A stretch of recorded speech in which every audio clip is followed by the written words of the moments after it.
So if you've been following me for about, I want to say 8 to 10 months, I've been discussing the untold stories of the beauty industry, exploitation in the hair salons, the hair school hustle, and how I think it's a money suck. Today in this video, I would like to address a couple of topics and get more in depth for you guys.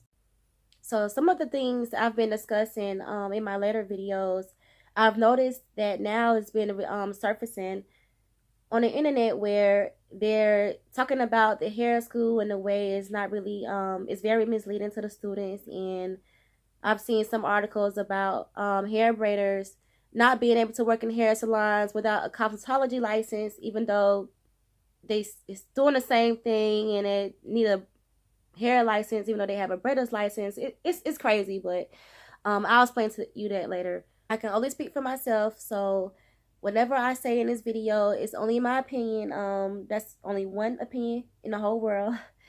So I'm only going to speak on my personal experience that I had in the beauty industry as a hairstylist. School to actually teach the stylists how to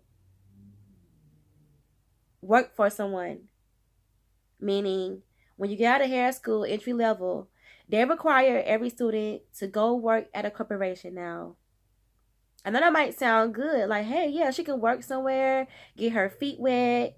She don't have to worry about clients because clients pretty much is already established there. It's a corporation, you know. You can learn. You can get your continuing ed classes. It sounds good, but is it really?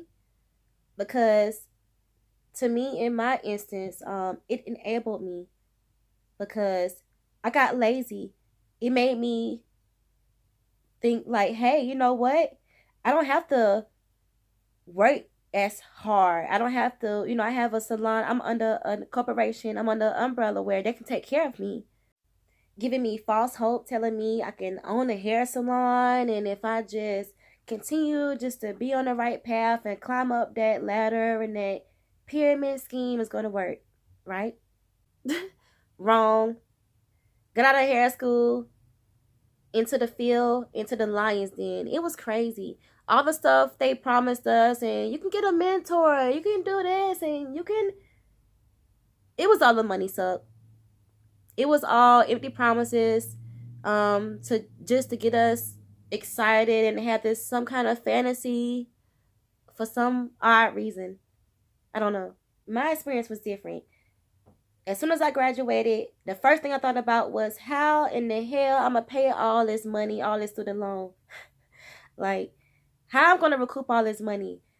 The first thing I need to do is find a job, right? So I started working at a corporation thinking I can just build my clientele. And then from here, I can booth rent, and started booth renting. Started building my clientele some more. Some people follow me from the corporations to the booth renting spots. And that's when I noticed another glitch in the industry. Instead of teaching us the ground floor old school way, they're telling us, shoot, go right there, try to own a hair salon. Do you know what that means? Owning a hair salon, you instantly went from student to business owner.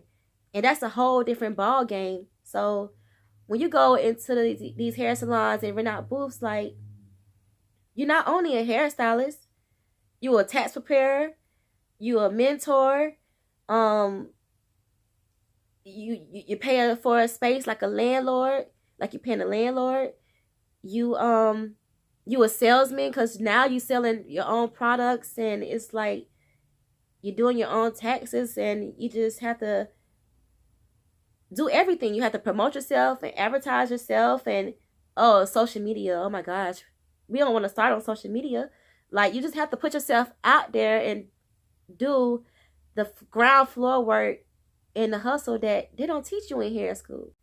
They didn't teach us how to promote yourself on, and market and advertise on social media. They didn't teach us how to communicate and learn from your influencers. They didn't teach us none of that. You want to know why? Because they weren't supposed to. It's up to us to learn what we have to do for ourselves and for our own business. We can't rely on somebody else to do it for us. And you know what? That's fine. do what you can and don't stress.